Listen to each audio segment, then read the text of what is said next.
감사합니다. 함께 은혜 받으실 하나님의 말씀은 누가복음 제15장 11절로 24절의 말씀입니다. 원래 1절부터 마지막 절까지 다 보아야 하겠으나 사정상 11절로 24절 말씀만 보도록 하겠습니다. 제가 가지고 있는 성경 신약성경 121면입니다. 제가 큰 소리로 받들어 읽겠습니다. 또 이르시되 어떤 사람에게 두 아들이 있는데 그 둘째가 아버지에게 말하되 아버지여 재산 중에서 내게 돌아올 분깃을 내게 주소서 하는지라. 아버지가 그 살림을 각각 나누어 주었더니 그 후 며칠이 안 되어 둘째 아들이 재물을 다 모아 가지고 먼 나라에 가 거기서 호랑방탕하여 그 재산을 낭비하더니 다 없앤 후 그 나라에 크게 흉년이 들어 그가 비로소 궁핍한지라. 가서 그 나라 백성 중 한 사람에게 붙여 사니 그가 그를 들로 보내어 돼지를 치게 하였는데 그가 돼지 먹는 쥐염 열매로 배를 채우고자 하되 주는 자가 없는지라. 이에 스스로 돌이켜 이르되 내 아버지에게는 양식이 풍족한 품꾼이 얼마나 많은가. 나는 여기서 죽여 죽는구나. 내가 일어나 아버지께 가서 이르기를 아버지 내가 하늘과 아버지께 죄를 지었사오니 지금부터는 아버지의 아들이라 일컬음을 감당하지 못하겠나이다. 나를 품꾼의 하나로 보소서 하리라 하고 이에 일어나서 아버지께로 돌아가니라. 아직도 거리가 먼데 아버지가 그를 보고 측은히 여겨 달려가 목을 안고 입을 맞추니 아들이 이르되 아버지 내가 하늘과 아버지께 죄를 지었사오니 지금부터는 아버지의 아들이라 일컬음을 감당하지 못하겠나이다 하나 아버지는 종들에게 이르되 좋은 옷을 내어다가 입히고 손에 가락지를 끼우고 발에 신을 신기라. 그리고 살찐 송아지를 끌어다가 잡으라. 우리가 먹고 즐기자. 이 내 아들은 죽었다가 다시 살았으며 내가 잃었다가 다시 얻었노라 하니 그들이 즐거워하더라. 아멘. 아멘. 네, 감사합니다.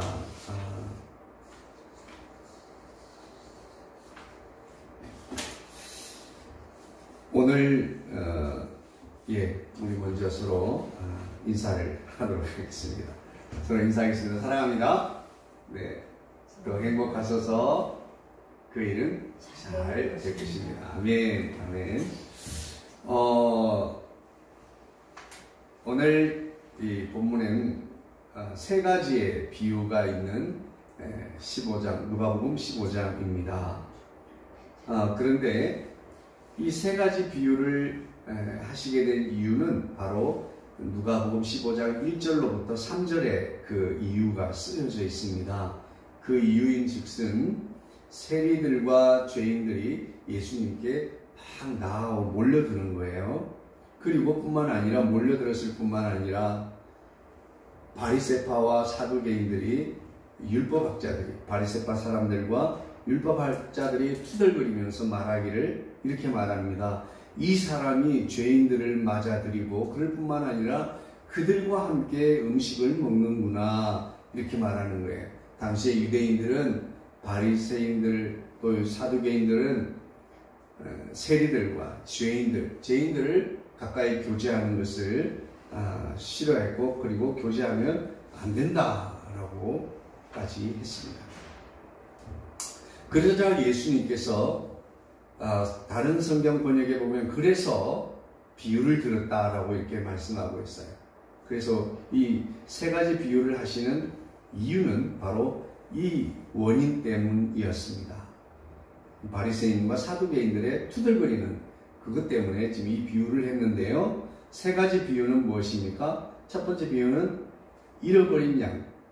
99마리 양 중에서 잃어버린 한 마리, 100마리 중에 한 마리를 잃어버렸기 때문에 잃어버린 한 마리 양을 찾았다라고 하는 일의 비유예요. 그러면서 한 마리 양을 찾았는데 잔치를 벌입니다. 참 배보다 배꼽이 더 큽니다. 그래서 이것은 그 잃어버린 양을 찾은 그 기쁨을 말하는데 뭐라고 말씀하고 있습니까? 꼭 그 끝에, 비유 끝에 나오는 말씀이 이렇게 죄인 한 사람이 어떻게 해요? 회개하면 하나님께서 이보다 기뻐하는 것이 더하리라 그렇게 말했습니다. 네? 죄인 한 사람이 회개하면 하늘에서 회개할 것 없는 의인 99보다 더 기쁠 것이다 이렇게 말했습니다.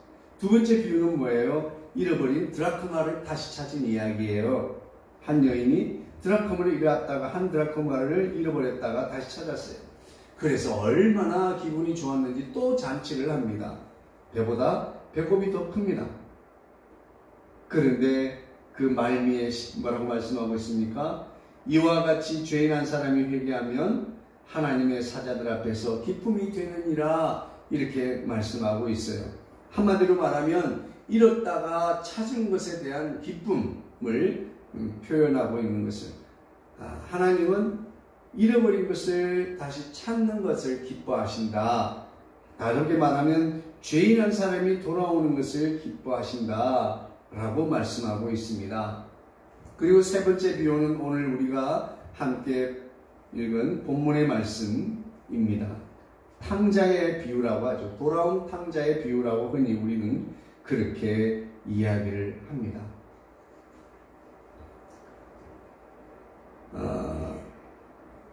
한 아버지가 있고 여기에는 세 사람의 등장인물이 나타납니다. 세 인물, 아버지 그리고 두 아들, 큰아들과 작은아들 있죠. 여기에 등장하는 아버지는 우리 온 인류의 공통의 아버지입니다. 우리에게는 인류의 아버지, 만왕의 왕이신 하나님께서 오늘 우리 모두의 아버지가 되시는 줄로 믿습니다. 이 아버지는 부유하고 그리고 사랑이 많으신 아버지입니다. 그런데 두 아들은 서로 달라요. 첫째 아들은 과묵하고 견실하고 의젓하며 그리고 검소하고 냉정하게 자기 관리를 잘하고 그리고 자기가 받은 교육에 집착하며 살아가는 사람입니다. 그리고 이 둘째는 변덕스럽고 민첩하고 그리고 구속받기를 싫어하고 그리고 무엇인가 빠져들면 방황하고 방탕하게 쉬운 그런 아들입니다. 어느 날 이 둘째가 아버지에게 말합니다. 아버지여, 재산 중에서 내게 돌아올 분깃을 내게 주소서. 분깃이란 말은 그 당시 유대인들은 부모님이 돌아가시게 되면 장자에게 3분의 2를 주고 차남에게 3분의 1을 나누어 주었습니다. 그런데 그 둘째에게만 준 것이 아니라 아버지는 그 살림을 각각 나누어 주었다라고 말하는 겁니다. 그래서 이 사실은 말하지 않았지만 큰아들도 작은아들들도 내심 그들의 관심은 아버지의 재산을 물려받을 분깃에 관심이 있었다라는 것을 미루어 짐작할 수 있습니다. 그런데 둘째 아들은 재산을 받자마자 다 정리를 해서 모아서 먼 나라로 가서 거기서 허랑방탕하여 그 재산을 낭비했다고 합니다. 결국엔 그 재산을 얼마 가지 못하고 다 소비한 후에 거기 있는 거주하는 그곳에 흉년이 들어서 그가 궁핍한 상태가 되었다고 말하고 있어요. 그리고 그 나라 백성 중 한 사람에게 빌부터 살게 되었는데 그를 들로 보내어 돼지를 치게 하였다. 유대인들은 돼지 치는 일을 할 수 없습니다. 그리고 돼지를 먹고 마시는 일, 돼지를 팔고 사고 하는 일, 이것조차도 다 불결하게 여기는 시대였습니다. 그런 그가 돼지와 함께 거하며 돼지와 열매 음식을 나누어 먹는다고 하면 이것은 도대체가 유대인으로서 있을 수 없는 일을 하고 있는 것입니다. 자, 유대인이 이런 상황이었는데 이 죄의 상태가 어떤 것인가를 잘 보여주고 있습니다. 죄의 상태는 떠남입니다. 그리고 죄의 상태는 낭비이고요. 죄의 상태는 궁핍하게 됩니다. 하나님을 떠나고 내게 주어진 달란트와 시간과 건강과 모든 것들을 낭비합니다. 그리고 마침내 영적 궁핍에 빠지고 우리 삶에서 궁핍에 빠지게 돼요. 그러다가 마침내 돈의 노예, 권세의 노예, 명예의 노예가 되고 말지요. 그 삶은 만족함이 없는 삶, 불만족의 삶이 되어지고 마침내 그는 그 삶은 죽음에 이르게 됩니다. 24절에 그렇게 말씀하고 있습니다. 내 아들은 죽었다가 다시 살아났다. 이 말씀은 무슨 말씀입니까? 그는 죽은 자였다. 그리고 7절에 7번째는 죄의 상태는 잃은 상태, 잃어버린 상태가 됩니다. 이 비유를 들어 말하게 된 상태, 그것이 잃어버린 상태입니다.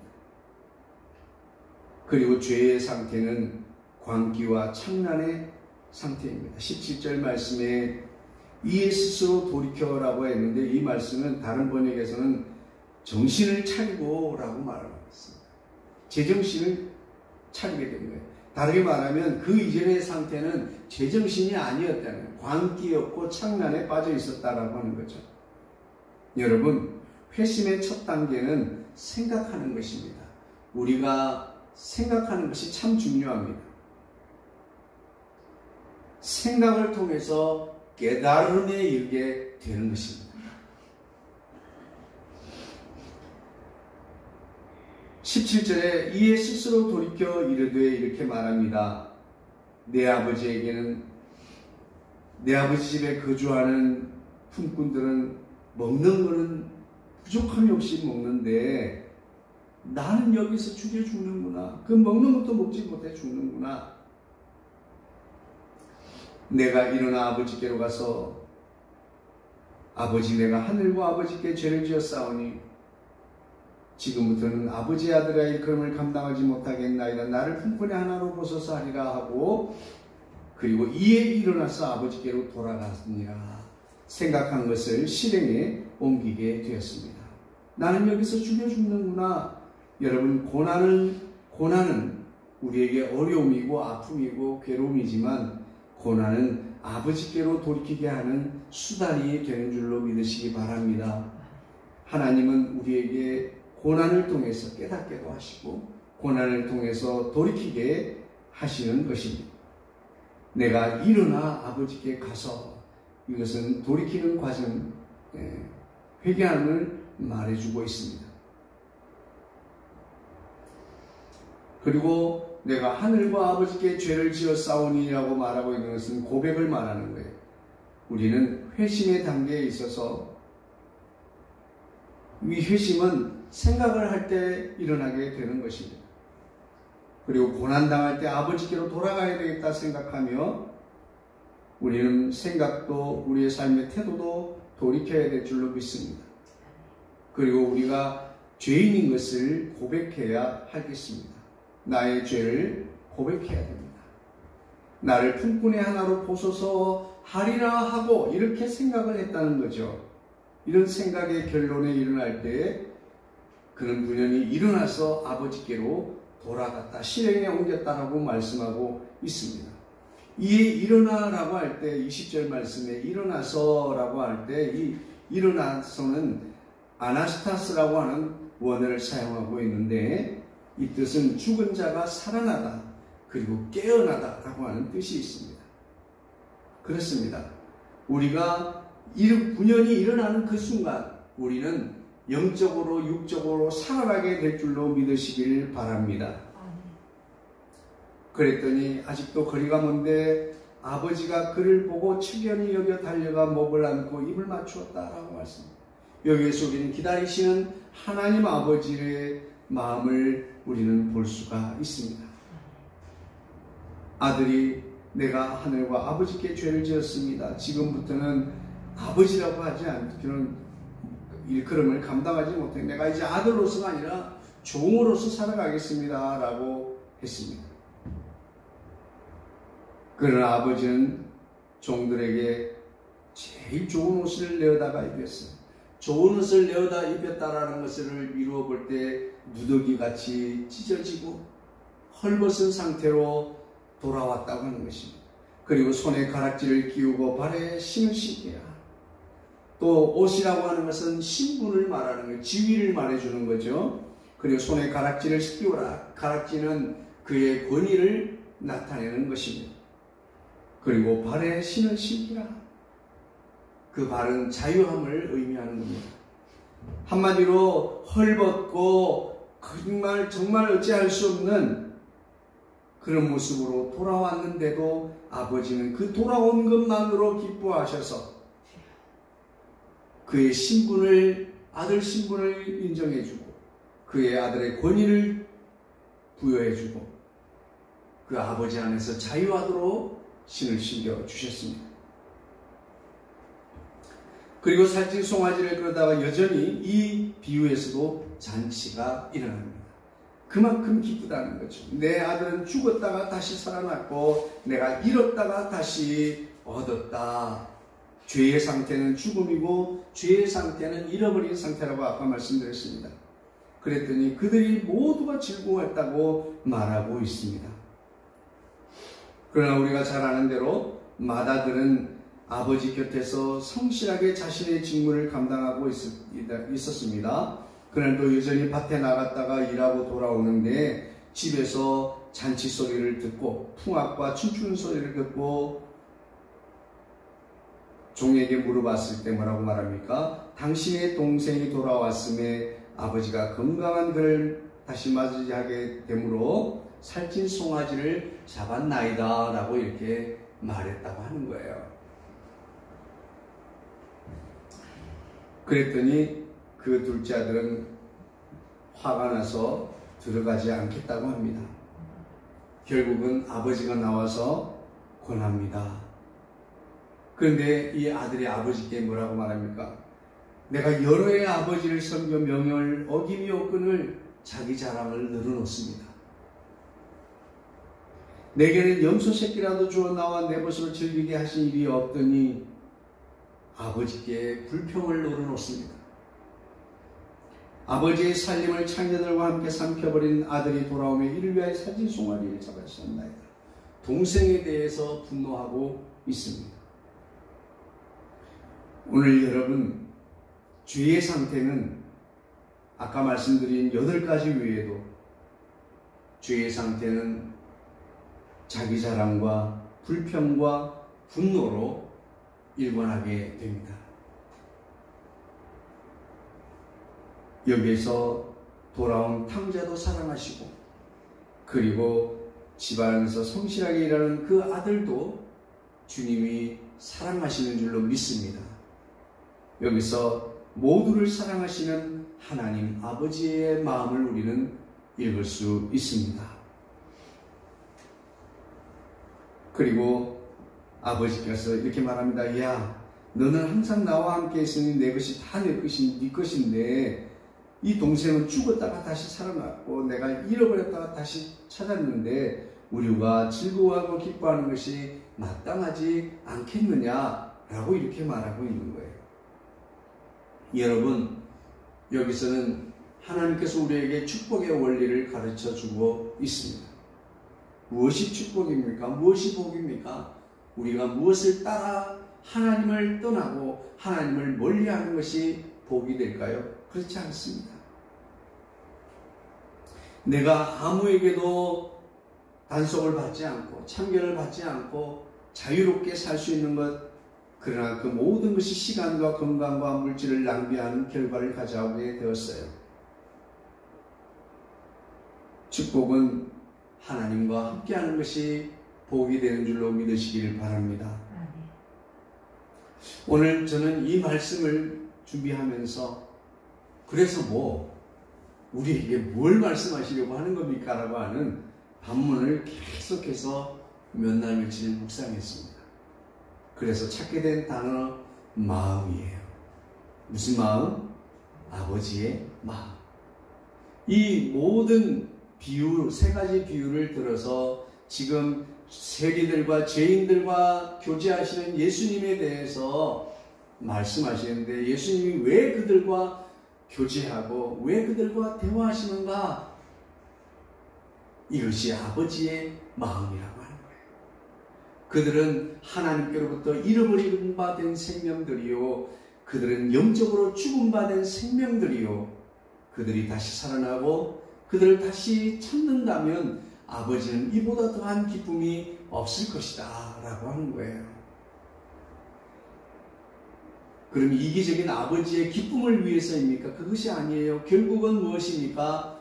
모두를 사랑하시는 아버지의 마음을 우리가 볼 수 있으면 크게 은혜를 얻게 될 줄로 믿습니다. 저는 그런 이야기를 우리 선배 은사 목사님께 말씀을 들었습니다. 목사님, 구약성경은 너무 무서워요. 구약성경에 등장하는 아버지 하나님은 너무나 무서운 하나님이십니다. 잔인하신 하나님이십니다. 어떤 사람은 이런 하나님을 내가 어떻게 믿습니까? 나도 언젠가 단순해 죽어버릴 텐데요. 그러나 목사님께서, 은사 목사님께서 이렇게 가르쳐 주셨습니다. 구약 성경에서 하나님의 눈물이 보이게 될 때, 그때 비로소 은혜를 깨닫게 될 것이다. 저희 어머니는 제가 뭔가 큰 잘못을 하면, 저는 맞아본 기억이 별로 없는데 기억에 남는 것은 손을 들어서 때리는 액션은 엄청나게 큰데 맞으면 죽을 것 같은데 제 피부에 닿을 때는 살짝 이렇게 터치 않은 방법으로 저를 때리셨습니다. 이놈의 자식, 이렇게 때리셨어요. 그런데 우리 어머니는 그렇게도 때리신 것도 너무 마음이 아파서 저를 붙들고 우셨어요. 여기서 어머니의 눈물이 중요한 거지, 그 어머니가 때린 것이 중요한 게 아니거든요. 어머니의 마음을 깨닫기 시작하게 되는 것은 바로 그 눈물을 생각하면서부터예요. 어른이 되고 아버지가 되고 어머니가 된다는 것은 바로 그 마음을 깨닫게 되는 시절이 시작이 되는 것 같습니다. 저와 여러분들은 우리 아버지 하나님의 마음을 죽었다 깨어나도 이해할 수 없죠. 우리가 아마도 그분 곁에 갈 때 비로소 우리는 그 아버지의 마음을 충분히 이해할 수 있으리라고 생각을 합니다. 그럼에도 불구하고 저는 이 모든 이 비유 속에서 오늘도 아버지 하나님의 마음을 우리에게 전달하고자 하는 예수님의 마음을 오늘 우리는 볼 수 있으면 좋겠습니다. 오늘 등장인물들의 마음을 보시기를 원해요. 자유하기를 원하고 아버지의 단속과 구속으로부터 떠나고 싶어하고, 그리고 뭔가 자기가 누리고 싶고 자기가 하고 싶은 걸 마음대로 하고 싶어하는 그 마음, 그리고 아버지가 명령하고 아버지가 가르친 대로 열심히 살고 있지만 그러면서도 그와 그 같지 않은 그 사람들을 미워하고 분노하고 아버지 앞에 불평하고 마음으로 원망하고, 그리고 자기 자랑에 빠져 살아가는 그 마음, 여기서 작은 아들의 마음이나 큰 아들의 마음이나 모두가 하나님 보시기에는 죄인들입니다. 오늘 하늘 아버지, 우리를 사랑하시는 그 아버지는 그들 모두를 사랑하십니다. 할렐루야. 오늘 그래서 저는, 그러면 과연 오늘 우리에게 주시는 이 예수님의 가르침은 무엇일까? 여전히 이번 주도 변함없이 세 가지를 저는 말씀드리고 싶습니다. 첫 번째는 돌이키십시오라고 하는 거예요. 지금도 우리 하나님은 여전히 기다리고 계시기 때문이에요. 우리는 먼저 예수 그리스도를 믿어서 내가 예수 믿고 주일 잘 지키고 11조 잘하고 내가 신앙생활 잘하고 있다고 생각하면서 우리는 큰아들처럼 자기 자랑을 내놓고 있지 않습니까?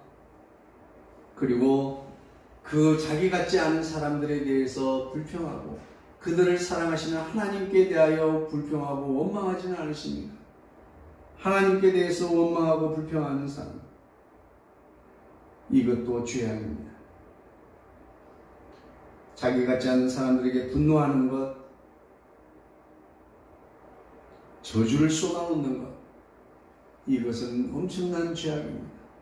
저는 SNS에서 같은 기독교인들끼리 서로 이념과 진영이 다르다고 정말 무서운 말을 쏟아놓을 때 하나님 아버지의 마음은 도대체 어떨까?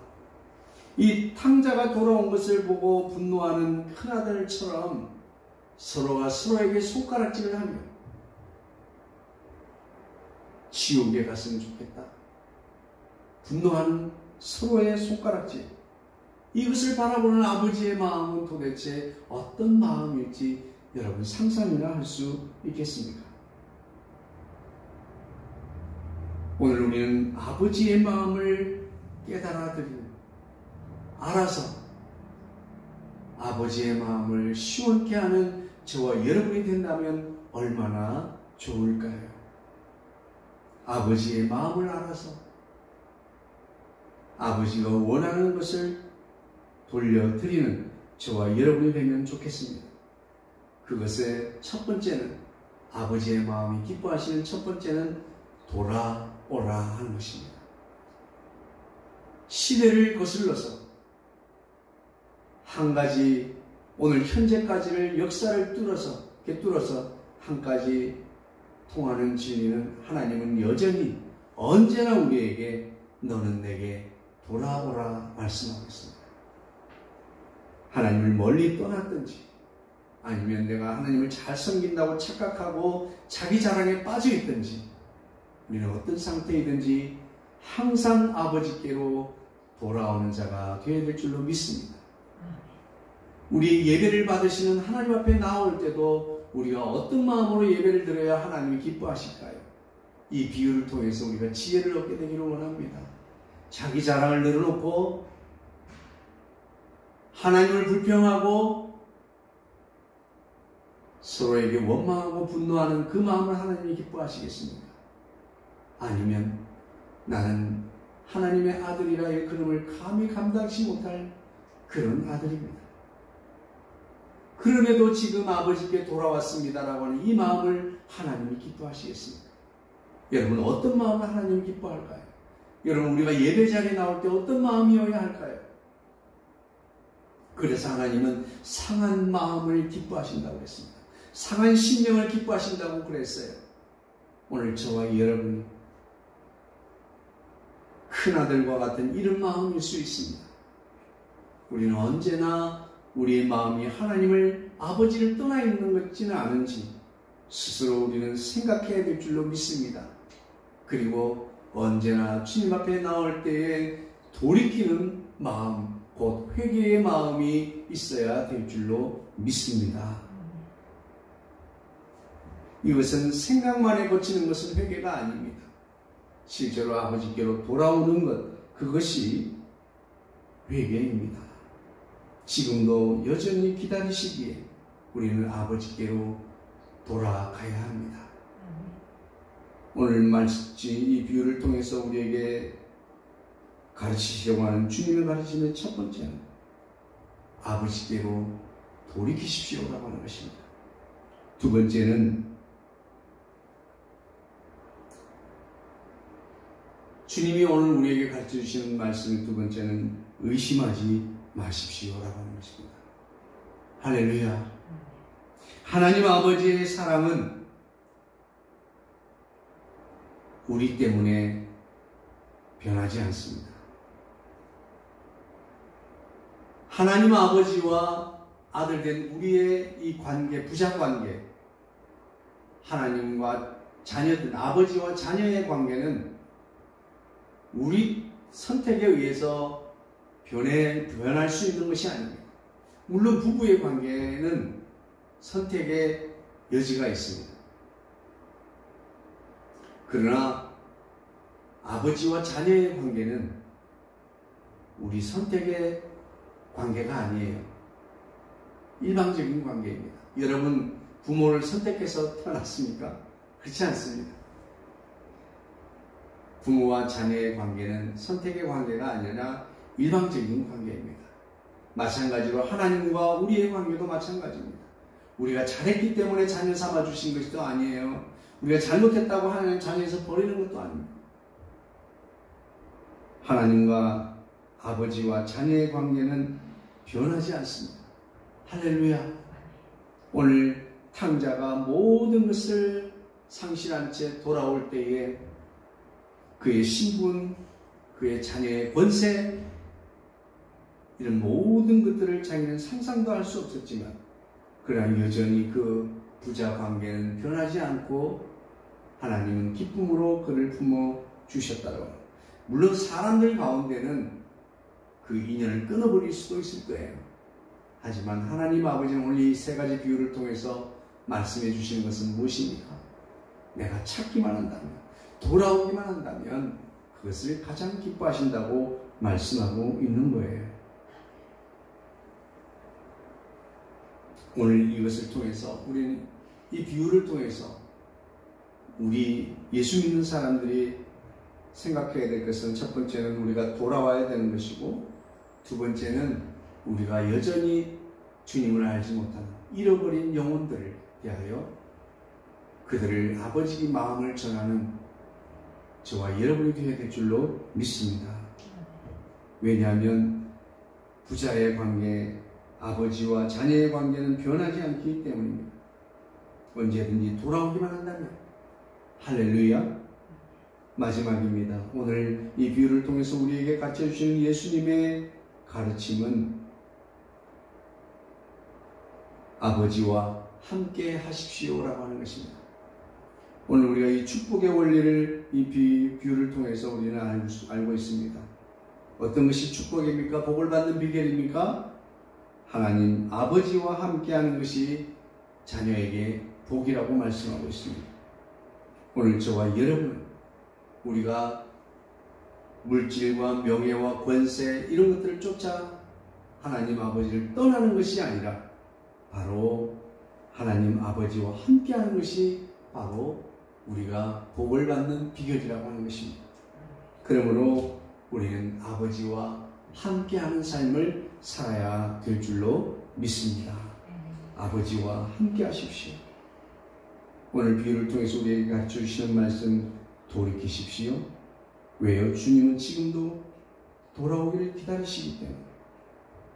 그래서 우리는 복음을 전해야 하고 우리 자신도 복음의 대상이 되어서 주께로 돌아와야 합니다. 두 번째는 의심하지 마십시오. 우리 때문에 하나님 아버지와 자녀의 관계가 변하는 것은 아닙니다. 우리는 언제나 돌아오기는 것을 원하고 바라십니다. 세 번째는 함께 하십시오. 아버지와 함께 하십시오. 그것이 복을 받는 비결이기 때문에 그렇습니다. 오늘도 이 복음을 듣지 못하고 이 하나님의 마음을 알지 못한 채 하나님을 원망하며 하나님으로부터 벗어나는 것이 자유하는 길이라고 생각하며 아버지의 품을 떠나 있는 사람들에게 이 아버지의 마음을 전하는 저와 여러분들이 되어지기를 주의 이름으로 축복합니다.